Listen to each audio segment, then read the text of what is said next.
M P ಪಾಟೀಲ್ರು ಉಪಮುಖ್ಯಮಂತ್ರಿ ಆದರೂ ಸಂತೋಷ ಪಡ್ತೀವಿ, ಮುಖ್ಯಮಂತ್ರಿ ಆದರೂ ಸಂತೋಷ ಪಡ್ತೀವಿ. ನಾವ್ಯಾಕೋ ಹೊಟ್ಟೆ ಕಿಚ್ಬಿಡೋಣ?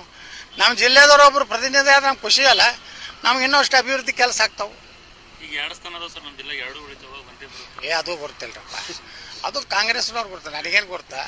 ನಮ್ಮವರೊಬ್ಬರು ಉಪಮುಖ್ಯಮಂತ್ರಿ ಆಗ್ತಾರಂದ್ರೆ ಸ್ವಾಗತ ಮಾಡ್ತೀನಿ. ಅವ್ರಿಗೂ ಒಳ್ಳೆಯ ಭವಿಷ್ಯತ್ತು ಅಂದ್ರೆ ಮುಂದೆ ಮುಖ್ಯಮಂತ್ರಿ ಆಗಲಿ.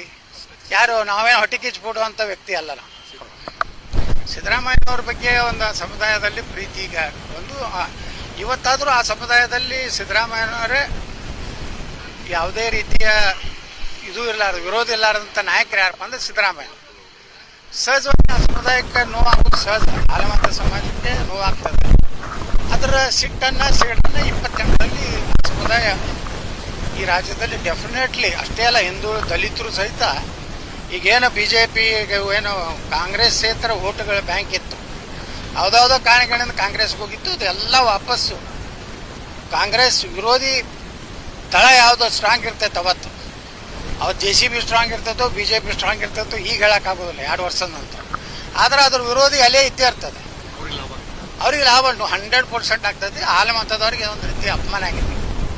ಯಾವುದೇ ಕಾರಣ ಇಲ್ಲ ಅಂತ ತೆಗೆದಲ್ಲ, ಸುಮ್ಮನೆ ಸಿದ್ದರಾಮಯ್ಯನವರು ಸಾಕಷ್ಟು ಸಲ ಹೇಳ್ಯಾರೆ ಯಾವುದೇ ಒಪ್ಪಂದ ಆಗಿಲ್ಲ, ನಾವೆಲ್ಲನೂ 5 ವರ್ಷ ನಾನೇ ಮುಖ್ಯಮಂತ್ರಿ ಅಂದಾಗೂ ತೆಗೆದಾರತ್ರೆ. ಮತ್ತು ರಾಹುಲ್ ಗಾಂಧಿ ಜಿಗಿದು ಮಾತಾಡ್ತಾರೆ, ನಾ ಹಿಂದುಳಿದವ್ರು ದಲಿತರು ಕ್ರಿಕೆಟ್ನಾಗಿಲ್ಲ,